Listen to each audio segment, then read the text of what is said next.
Lincoln High School was a typical American high school nestled in the quiet town of Harper's Grove. Known for its serene surroundings and community spirit, it was the last place anyone would expect something sinister. But as the autumn leaves began to fall, so did the sense of security within its walls. It started with whispers among the students. Some claimed they saw a shadowy figure lurking in the hallways late at night. Others swore they heard strange noises coming from the old gymnasium. But it wasn't until the first lockdown that the fear became real. On a chilly October afternoon, the intercom crackled to life with Principal Harper's voice, trembling but firm. "Attention, all students and faculty.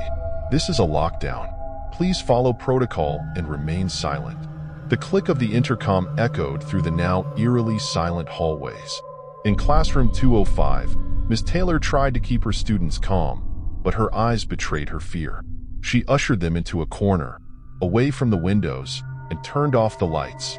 The students huddled together, whispering their worries. Jake, a senior, glanced toward the door, his heart pounding. He had heard the rumors but dismissed them as pranks. Now, in the dim light of the emergency exit sign, he wasn't so sure.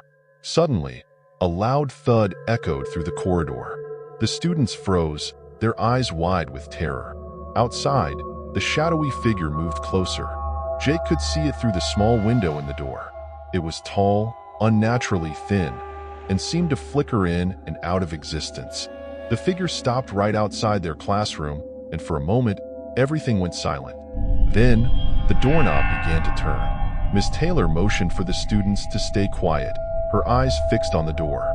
The knob turned back and forth as if someone, or something, was trying to get in. The tension was unbearable. Just when it seemed the door would open, the intercom crackled again.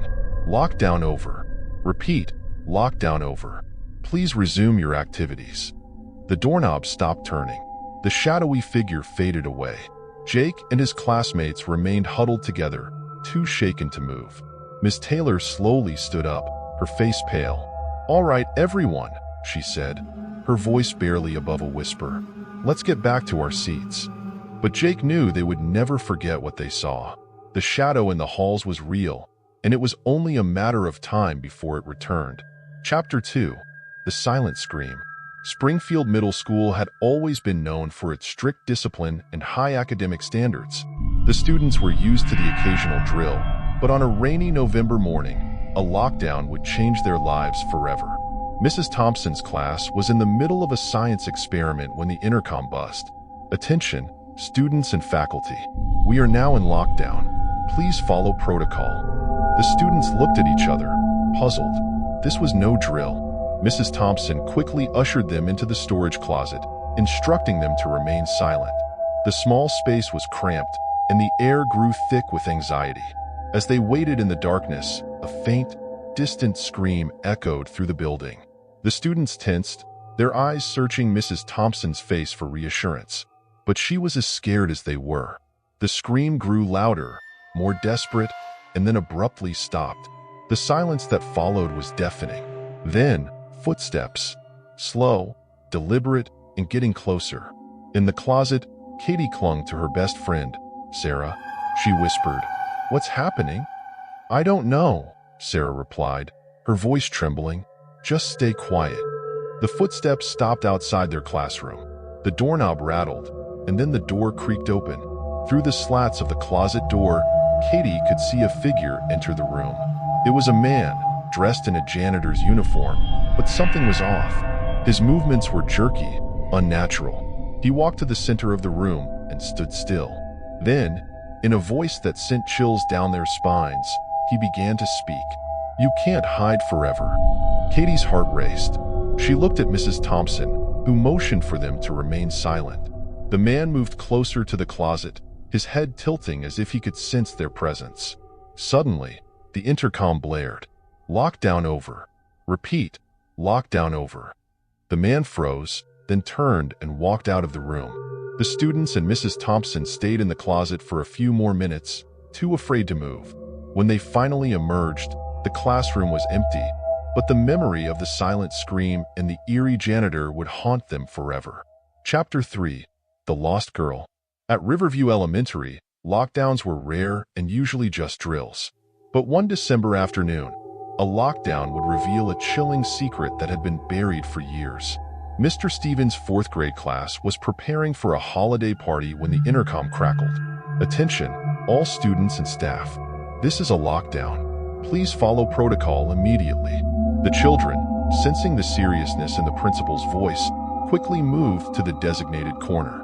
Mr. Stevens turned off the lights and locked the door, trying to keep the kids calm. As they sat in the darkness, the sound of soft crying filled the room. It was coming from the hallway. Mr. Stevens, curious and concerned, approached the door and peeked through the window. He saw a little girl standing alone, her face hidden by her long, dark hair. She was crying, her sobs echoing down the empty corridor. Mr. Stevens felt a pang of sympathy. He opened the door slightly and whispered, "Are you okay? You need to come inside." The girl looked up, revealing pale, tear-streaked cheeks. "I can't find my mommy," she said in a voice barely above a whisper.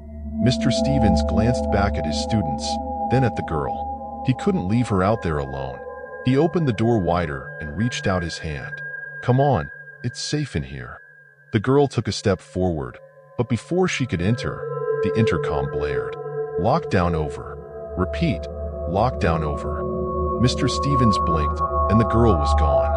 He stepped into the hallway, looking around, but there was no trace of her. Perplexed, he returned to his class and tried to reassure the students. Later that day, he mentioned the incident to the principal, who went pale. "Mr. Stevens," she said, her voice shaking, "that girl sounds like Emily. She disappeared from this school 20 years ago during a lockdown. They never found her." Mr. Stevens felt a chill run down his spine. The lost girl was still searching for her mother, and she had chosen that day to appear. The story spread through the school, and every lockdown after that, students and teachers would listen for the soft cries of Emily, the girl who never left. Chapter 4, The Final Lesson. Hillcrest High was an old school, its history filled with stories of tragedy and triumph. But none were as haunting as the lockdown of January 15th, a day that would be remembered as the final lesson. Mrs. Clark was teaching her history class when the lockdown was announced. The students moved to their positions, and Mrs. Clark locked the door, her heart heavy with an unshakable sense of dread. As they waited, the lights flickered, and the temperature in the room seemed to drop. Mrs. Clark shivered and noticed a strange mist forming near the windows. She tried to dismiss it as her imagination, but the students saw it too. Then, the whispers began. Faint at first, they grew louder, filling the room with a cacophony of voices. They spoke in a language no one could understand, yet the tone was unmistakably angry. Tom, a student with a knack for trouble, dared to peek through the window. His face went pale, and he stumbled back. "There's something out there," he stammered. Mrs. Clark approached the window cautiously. The mist had thickened, and within it, she saw shadowy figures moving. They were dressed in old-fashioned clothes, their faces twisted in expressions of rage and sorrow. One figure, a tall man with hollow eyes, pressed his face against the glass. "You must pay for what you've done," he hissed. The intercom buzzed, but instead of the principal's voice, there was static, followed by a chilling message. "This is your final lesson. Learn from your past, or suffer the consequences." The shadows pressed closer, their whispers turning into screams. The students huddled together, terrified. Mrs. Clark tried to comfort them, but she too was frozen with fear. Suddenly, the door burst open, and a blast of cold air swept through the room. The shadowy figures entered, their presence overwhelming. They reached out with ghostly hands, touching each student, leaving a mark of frostbite. Then, just as abruptly, they vanished. The lights stabilized, and the temperature returned to normal. The intercom crackled. "Lockdown over. Repeat, lockdown over." Mrs. Clark and her students sat in stunned silence. The marks on their skin were real, a chilling reminder of the ghosts of Hillcrest High. They had learned their final lesson. The past never truly stays buried, and sometimes it comes back with a vengeance. From that day on, Hillcrest High was never the same. The story of the final lesson became legend, a cautionary tale for all who walked its haunted halls.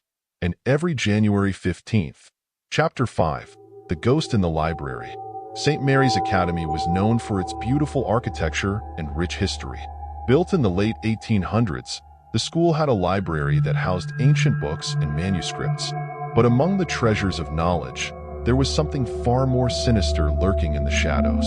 It was a gloomy February afternoon when the lockdown was announced. Mrs. Watson's English class was in the library, working on research projects. The announcement came abruptly, startling everyone. Attention, all students and staff. This is a lockdown. Please follow protocol.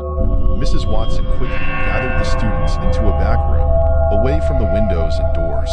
The library, usually a place of comfort and learning, now felt oppressive and eerie. In the dim light, Jessica, a quiet girl with a love for books, noticed something strange. One of the old portraits on the wall seemed to be moving. She squinted, trying to make sense of it. The portrait depicted a stern-looking woman, presumably a former librarian, her eyes cold and watchful. As Jessica stared, the woman's eyes seemed to follow her. She nudged her friend, Mark, whispering, "Do you see that?"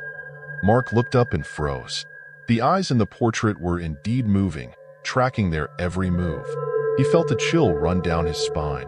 "We need to tell Mrs. Watson," he whispered back. Before they could move, the lights flickered and went out, plunging the library into darkness.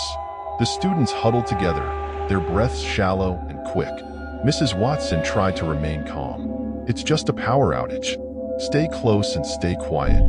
But it was more than that. In the darkness, soft footsteps echoed through the library. Jessica clutched Mark's hand, her heart racing. The footsteps grew louder, and then a whispering voice filled the room. "Why are you here?" Jessica and Mark looked around, trying to locate the source of the voice. It seemed to come from everywhere and nowhere at once. The air grew colder, and the smell of old, decaying books filled their nostrils. Suddenly, a ghostly figure appeared in the center of the room. It was the woman from the portrait, her face twisted in anger. "You are not welcome here," she hissed. Mrs. Watson gasped, and the students screamed. The ghost moved closer, her translucent form flickering in and out of view. "This library is mine. You will all pay for disturbing my peace." Jessica, summoning all her courage, stepped forward. "We're sorry. We didn't mean to disturb you." The ghost paused, her expression softening slightly. "You must respect the past," she whispered, "or you will suffer the consequences." The intercom crackled to life, and the principal's voice broke the tension. "Lockdown over. Repeat, lockdown over." The ghostly figure faded away, and the lights flickered back on. The students and Mrs. Watson were left in stunned silence, the reality of what they had just experienced sinking in. As they exited the library, Jessica glanced back at the portrait. The woman's eyes were once again lifeless, staring blankly ahead. But Jessica knew they had witnessed something real, something that would haunt them forever. From that day on, the library at St. Mary's Academy was never the same. Students whispered about the ghost of the librarian, and many refused to enter the library alone. The story of the ghost in the library became a legend, a chilling reminder that some spirits never rest.